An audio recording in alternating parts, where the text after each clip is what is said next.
Well, good afternoon everyone, and welcome to our Analytical Accounting webinar. My name is Michael. I'm here with Melita. We're your hosts for today, and we're both from Professional Advantage. As you're looking at your screen, of course, I'm the one on your left, and Melita is the good-looking one on your right, just so there's no confusion with the voices. So today in our presentation, just want to give you some quick little housekeeping. So today's about analytical accounting, and we've got quite a few people on the actual webinar today. So we will be able to do questions, but we're going to save them up to the very end and get to everyone's question at the very end. However, you can ask your question at any time. So if you do have a question, on the right-hand side of your webinar screen, you'll see a little question box. You can type that in at any time, and we will get to those at the end of the session. If we should, unfortunately, run out of time, we will still answer those questions and get back to you individually. And if they are questions that may relate to the entire audience, we'll share those answers with the entire group. In terms of sharing those answers and that information with the entire group, we are recording the session today, and we will send a link out to our YouTube space for all the people that have registered and attended today. So just a quick headline before we start. We do have a large number of attendees today, which kind of shows the popularity of the analytical accounting module. And from a consulting perspective, it is one of those modules that you can get great value from if you have implemented it. However, not everyone's implemented it, or not everyone's taken advantage of the functionality.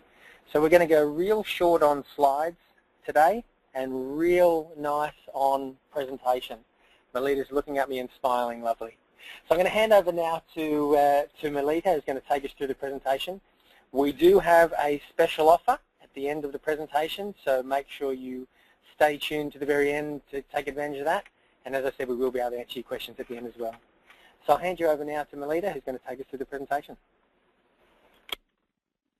Okay, as Michael said, my name's Melita. I've been a consultant at Professional Advantage for 12 or 13 odd years, and what we're going to do today is talk about analytical accounting. So I've just done a bit of a slide just to talk about what analytical accounting is, or otherwise known as AA. It's a product within Dynamics GP that lots of clients don't currently have activated. But once it's activated and set up, it allows you to analyse the financial data by additional criteria. It gives you greater reporting flexibility without increasing your chart structure, and it gives you the ability to analyse these areas within all areas of Dynamics GP. So I'm just going to move across to GP. I'm currently in GP 2013, so depending upon what version you're in, you may see some differences. So analytical accounting is all about dimensions. So what we're going to do here is just talk a bit about dimensions. I'm not going to go through all the setup within analytical accounting because obviously that would take too long. So when we talk about a dimension, it's a way to analyse our chart in a different way. So for this example, I've just created a couple of different dimensions. So I've created a dimension called motor vehicle expenses. So what I'm trying to show you here is if you wanted to attach a dimension to specific general ledger accounts and analyse them according to, say, employees. So I've created a dimension called motor vehicle expenses. Underneath that dimension, I've then created 3 employee names. So that then gives me the ability to process transactions to motor vehicle expenses, but I can also track individually those expenses to individual employees. So when we talk about AA, it's all about dimensions. So you saw there that I had those codes For the motor vehicles, I've got 3 people set up there. What we talk about now, what we look at now is we create an account class. Now I've just created a very basic one that I want to enable reporting within all the areas. So you can selectively say you don't want analytical accounting within fixed assets, or you might not want it within debtors or creditors, and that's where these tick boxes are of use. So within here, I'm saying here that motor vehicle codes, I'm saying that this analysis for this class, it's a requirement, and then I come into my accounts and I've linked specific accounts to this dimension. So if I key any transactions to any of these accounts, it's going to ensure that I provide the analysis for that. So what I'm going to do is I'm going to actually process a transaction to show you what I mean. I've come in here just into the payables entry screen, and I'm just going to process a dummy document. So I'll just add a batch and save that.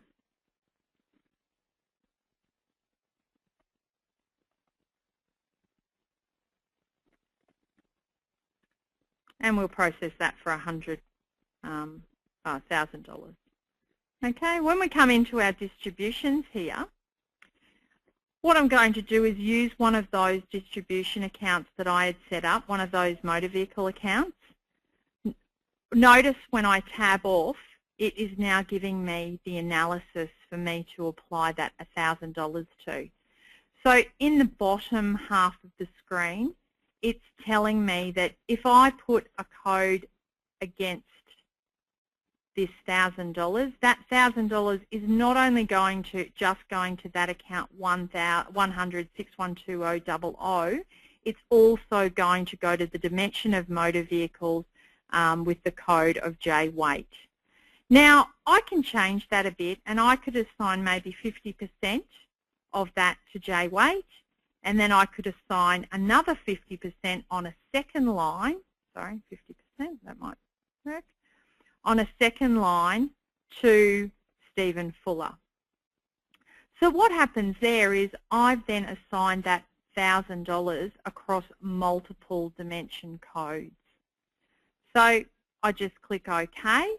Now, if I hadn't fulfilled that correctly, it would give me a validation error. So I'm just going to go OK, and I'm going to save that.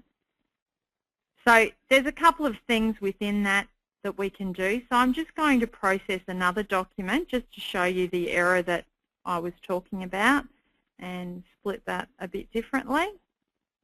So let's do $300 distribution. For demonstration purposes, obviously I'm only keying very simplistic distributions. We could expand this out to multiple distributions.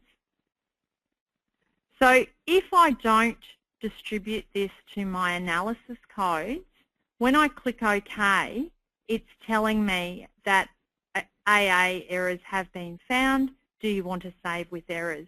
So if I said yes at this particular point in time, when I try to post this transaction, it won't actually post because I haven't distributed my my full $300 to a specific analysis code. So I'm just going to apply one there. At the time that you distribute it, after you've distributed, you can hit the validation key and it tells you if everything's okay as well. So I'm going to save that transaction and then I'm just going to post them, just so that we've got some additional data when I show you some of the reporting.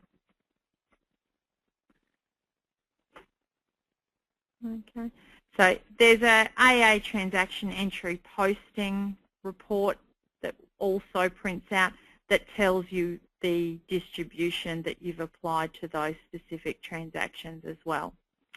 So as I mentioned before, this is available with any screen. So that was a payables transaction. If I were to come in here and, sorry, the wrong thing there. if I were to come in here and pick a different code, say,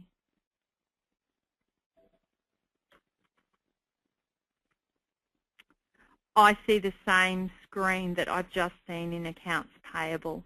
So it's in fixed assets, it's in sales order processing, so all the different modules that you use, it's available. Just going to delete that. So we've got a couple of other things. There's a user access, so you are able to specifically distribute to different users. So you don't have to allow all users to have access to all of the analysis codes. So there may be different people doing different functions that you may not want them to apply amounts to. So within the security, you can change the user access to specific dimension codes. You've also got the ability to create adjustments. So when I say you might have a user may have created a transaction and maybe it was wrong. So I can pull that transaction up, and this is one I prepared earlier. You can see the distribution for $26 is going to the motor vehicle and M. Curry, and then the second distribution is going to S. Fuller. So this is where you can actually change it at this particular point in time if somebody processed the transaction incorrectly. So that's a very basic dimension with analysis on it. We can increase the analysis that we're doing, and what I've done is I've created some additional codes. So I've created a contract, and underneath that contract I've created region 1 and region 2.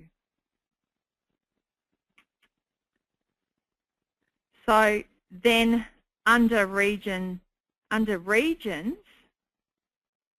I've got Brisbane, New South Wales, and I've got Roma. So I've got three specific areas underneath my regions. What I've done is I've then created a link between my contracts and a link between my regions, so that if I wanted to analyse a specific account and I wanted to attach the contract, I could specify region 1 and select possibly Brisbane or Roma, or region 2 is only applicable to New South Wales. So this is where we're expanding our analysis out. In the motor vehicle example, it was very simplistic. We had one dimension and we had multiple codes that relate to this dimension. What we've got here is we've got two dimensions. We've got a contract, and codes underneath those contracts are region 1 and region 2. And then under the regions dimension, we've got codes for Brisbane, Roma, and New South Wales. So I'm just going to do a simple transaction for that. I've only applied it to one account at this stage, just to give you an example, and it's this account here.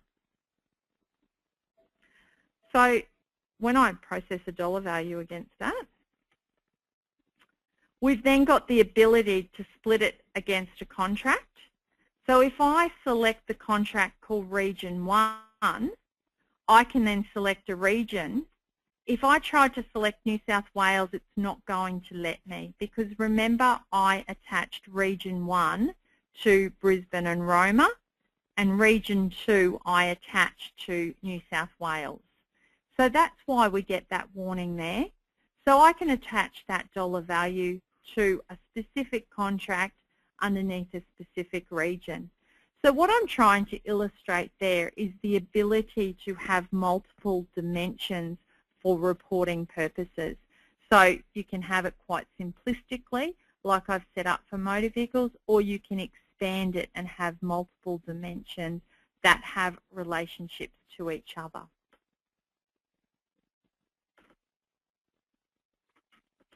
So within GP, we've got the ability to run some queries against this data. Now, I'm just going to quickly post that transaction, might be a tick, sorry. The payables transaction we just did a moment ago, I'm just going to post that through.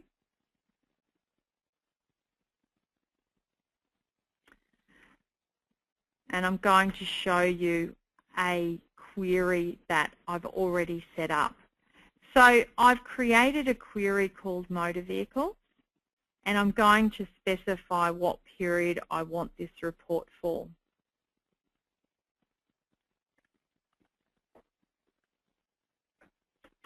Oops, can't spell. And then I just run through and generate the query. So what this is going to do is this is going to generate an Excel report for me. And there's my report there. So you can see I've got all the people and all the transactions and what the amount and the journal entry number, the account it was attached to. That's the vendor ID, but if it was a sales transaction, we'd have a debtor ID, etc. So you can see then that this report here allows us to analyse the data that isn't necessarily related to one account. It could relate to multiple accounts. So we just want to analyse specific expenditure against multiple people in this scenario. So to create that query, I just came through and I created a brand new query. So I'm just going to pick this query up that I've already got.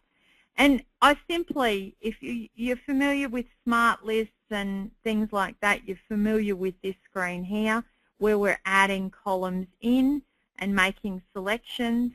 We follow the wizard through where we can selectively pick anything we want here. Notice I've got there where motor vehicle expenses is, I've spelled expenses wrong, but greater than, and I put greater than blank because I don't want all the transactions appearing in this that don't have any analysis against it. And then you can order them by a specific area, and then you can save the query. So that's what I had done to get to this point where I could execute my existing query. So those are things that you can set up for each of your dimensions. The other thing that you can do is report on it using Management Reporter, so or FRX, depending upon what product you're currently using. I've done a very simple example here, and what I've got is I've got a row layout, and my row layout just simply represents those accounts there. I've created my column. Now my column is a bit different. I've actually specified the individual employees' names across my column, and in my dimension filter I've specified what dimension code I wish to pull into that column. Now this is for, obviously I'm picking up that in my column, but if we come back to our row layout, you can pick up your dimension. Notice I've got my dimension motor vehicle there, and you can see I've got my 3 dimension codes that I've previously set up. So in this example, I have set this report so that I'm pulling the data by columns, but you can have your dimensions set up so that you extract it using a tree. So you could produce a profit and loss by dimension code using a tree within Management Reporter. You can select your criteria by columns, or you can specify it in your row layout. So I'm just going to quickly generate that. We haven't got a lot of information in here, but it's just to give you a bit of an example of how we can extract that dimension data out of GP. So if we have a look here, I've just simply had the simple row layout. I was only processing transactions to one account, but you can then see that I've got my specific columns separate. And if you're familiar with FRX or Management Reporter, you would be familiar with the the link to the financial data where you're extracting a certain range of data. So the big difference is with analytical accounting, your dimension appears as a separate area to minimise your search criteria, so, or to put your range in. So you can just see that there's my motor vehicle division there. Okay, so I won't get out of that. Okay. So the next thing that I wanted to touch on is just in regards to budgets. So you'll have the ability within analytical accounting to set up budgets, and you can set up a budget that rolls up or a budget that rolls down, and you can specify it on the dimension code level. So all I've done here is just put through some dummy figures, and you'll notice that if I come up to motor vehicles, that is all greyed out because it's a roll-up budget. We've got, so if I process any values against any of these fields here, then when we come to the dimension code called motor vehicle, we've got that specific value there. Okay, so then I simply save that there. Very similar to, so some of those screens within the budget, there are some similarities between the standard budgeting model with GP. You've got methods within the right-hand screen where you can do different calculations and set amount or a yearly budget amount that enable you to get process some of those transactions as well. And there is also an import and an export utility. Okay. Yes. So that's basically analytical accounting. The big key benefit of analytical accounting is the ability to provide analysis without having to expand your chart of accounts. Now, in some organisations, sometimes when people, when organisations grow, they start to look at things and maybe there's a combination of things. Maybe they need to expand their chart in addition to implementing analytical accounting. So certainly with GP 2013, analytical accounting is a product that comes shipped with GP, and all it requires is activation and setup for you to be able to use it. And yeah, so that's about it. And I will hand it back to Michael.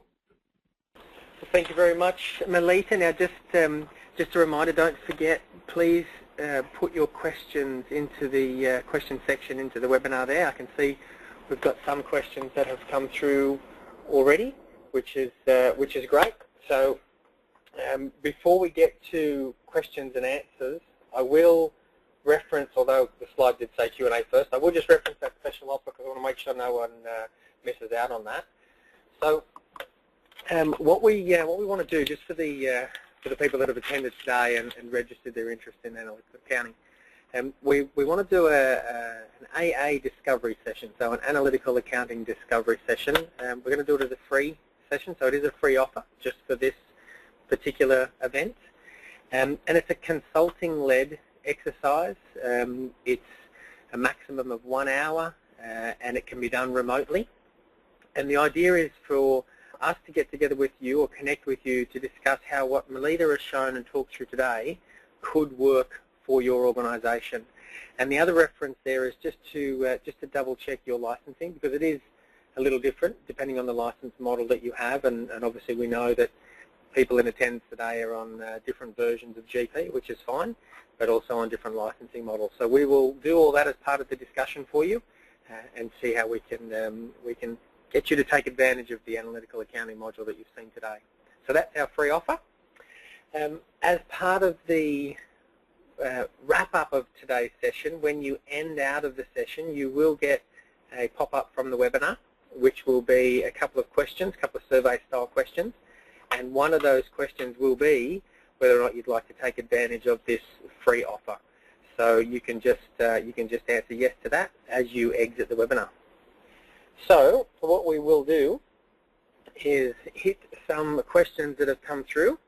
So we'll give Melita some thinking time here for the moment, and I'll just start asking the questions that have come through. I won't identify who the person asking the question was, so don't be embarrassed in any way. So Melita, we've got a question here. We've got someone who uses the Workplace Requisitions module, which is a third-party add-on product from Paramount. The question is, does analytical accounting work with Workplace? Yes, Workplace and analytical accounting are compatible. So once activated, if you wish to activate analytical accounting, you would need to look at how you would implement that in conjunction with Workplace. But if you've already got Workplace, once it's activated, all that information will flow through. So it's a direct link. Excellent. So that's a third-party add-on there that also works in conjunction with analytical accounting. Great. Next question. So we have someone who's running more than one company database in GP. So the question is, can we use analytical accounting for just one, or does it have to be all? So activating analytical accounting is database specific.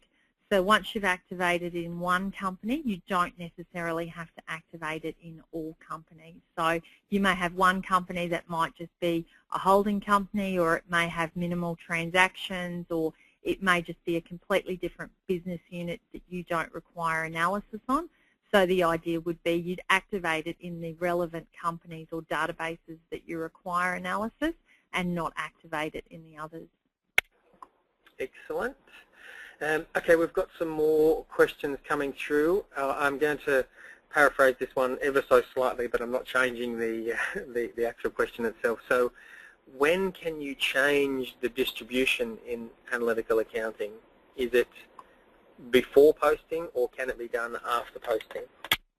Okay, so if you're keying a payables transaction or a general ledger journal or anything like that, and you wish to change it before it's posted, that's fine. You can do that. You can delete the transaction if you've got that security enabled. So certainly before it's posted. Once it's been posted, you have the ability to fix it up if it was processed incorrectly. Thank you. So just a question here, and I will read this one out word for word. Which tab to open analytical accounting general transaction entry window? Okay, so depending upon what transaction you're in, so take for example if you're in general ledger journal, and we go to key a journal in against an account, if it's a required field or there's supposed to be analysis against that account, the window, I processed against the wrong account, sorry, I've only set it up for a couple of accounts, so won't be a tick. The window will automatically pop up. If you close that down because you're not too sure of the analysis and you'll get back to it later, you'll see these three little dots up here, and that it opens the window as well. Thank you. Okay.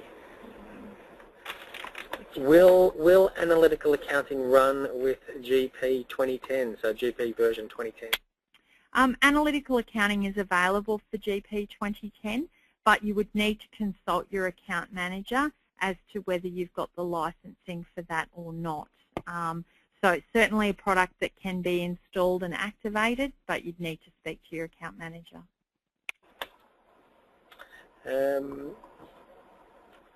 So we've got a very particular third-party module here, which is actually ours, the Personnel Agency Manager. So a question, very, very specific question there with analytical accounting and PAM.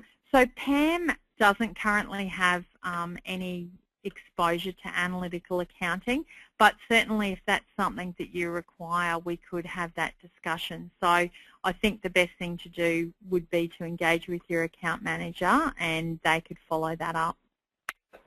Which would you believe would in fact be me in that example? So the questions even come through to the right person. Okay, oh, this is a pretty technical question. Can you delete a dimension once it has been created and had transactions linked to it? It's like anything within GP. There are ways that things can be deleted. My recommendation would be that no, you wouldn't delete it. You could certainly reassign it to another dimension, but I generally say that no. But a dimension can be made inactive, so that could be something where people can then no longer process to. Okay, we're just conscious of time because one of my jobs is to make sure we don't run over time. We do have quite a few more questions coming through, so we'll just keep answering those questions as they come through. Again, just a reminder, if you do drop off the session, you will have the opportunity to answer that little survey question to take advantage of the free offer that we mentioned earlier. Okay. Oh, here's a question related to management reporter and cash flow. Wow, this is a tougher one. We might need some thinking time for this one. So, can you utilise analytical accounting to construct cash flows in management reporter?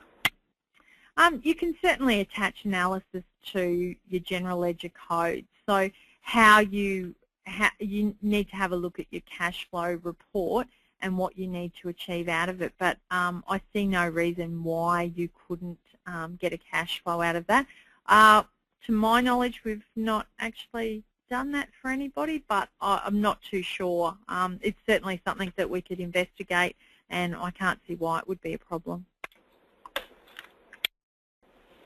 Okay, we've got, well, wow, this is even more technical than the last question. Can I assign dimensions to all accounts under a specific it looks like segment 1, seg 1 code? Or do I need to assign it to a specific seg 1, seg 2, seg 3 GL account? Okay, so hopefully I'm understanding this correctly, and if you have a look at the screen, I can just show you where you can attach your codes. It has to be the full account string, but you can elect, I'll show you motor vehicles, you can elect whether it applies to any specific account.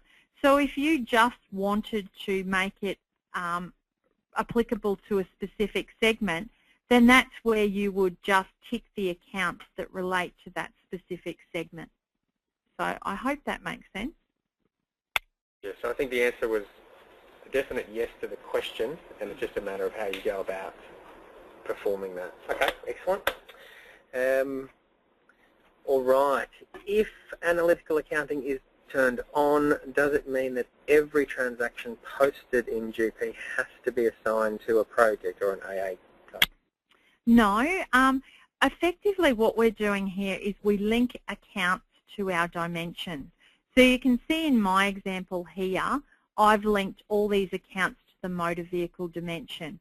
That means that if I haven't linked accounts to a dimension code, then nothing relates to it with analytical accounting. So I can come in here and pick any account, and there's no analysis on that. And I can't apply analysis on that code either because I've not set it up to be providing analysis. Excellent. I'm liking these questions. They're coming through with some thought. They're not just randomly asked questions there. What happens when you close a period? So can you edit analytical accounting without opening and closing periods?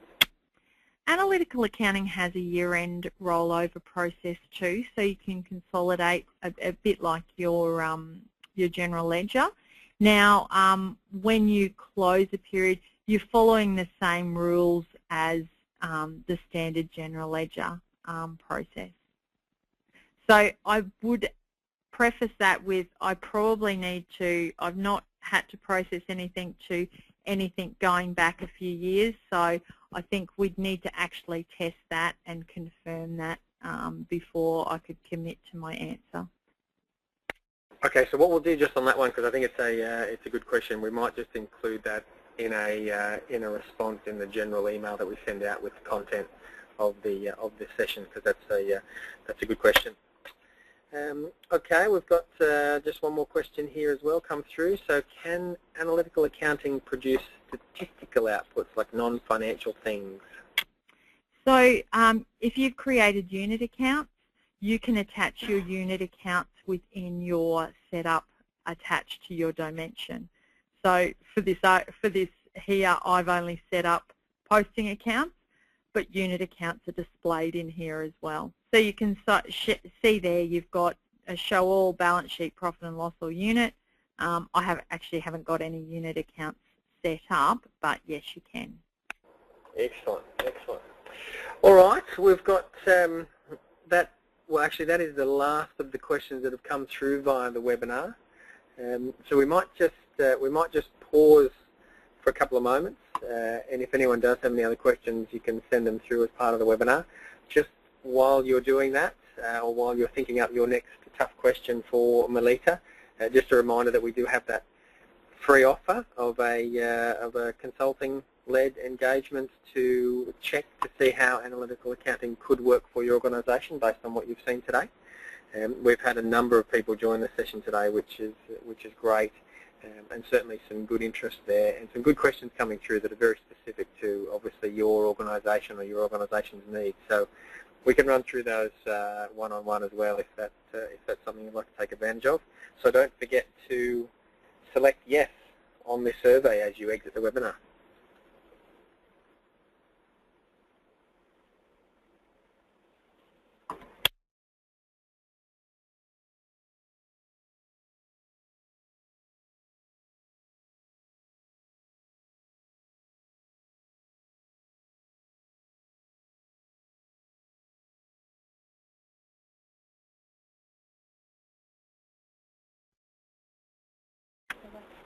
Okay, we've had another question come through. We'll just grab that now.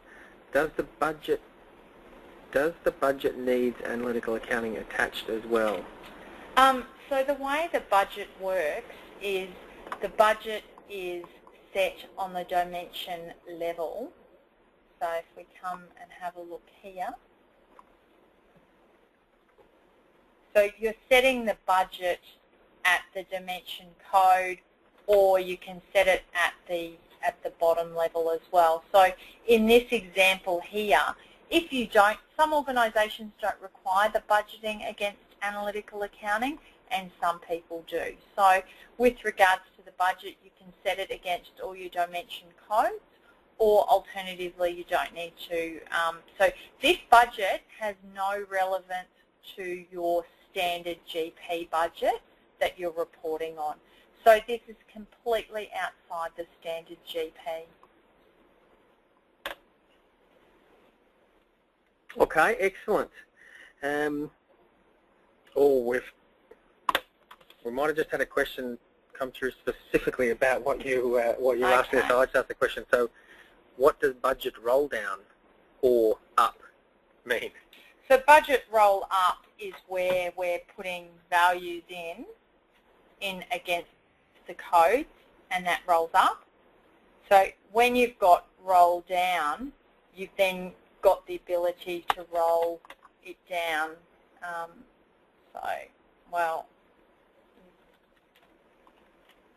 And you don't have to set a budget at a dimension level. So that's where you can set it at, with regards to budget roll down, it doesn't roll down to the individual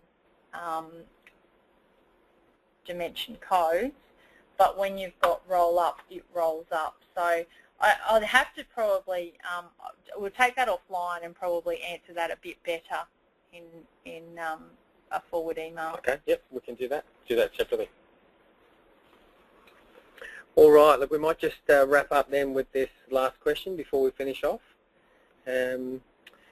It's a very, very specific question again. So can analytical accounting apply to historical data if we activate AA in between the financial year?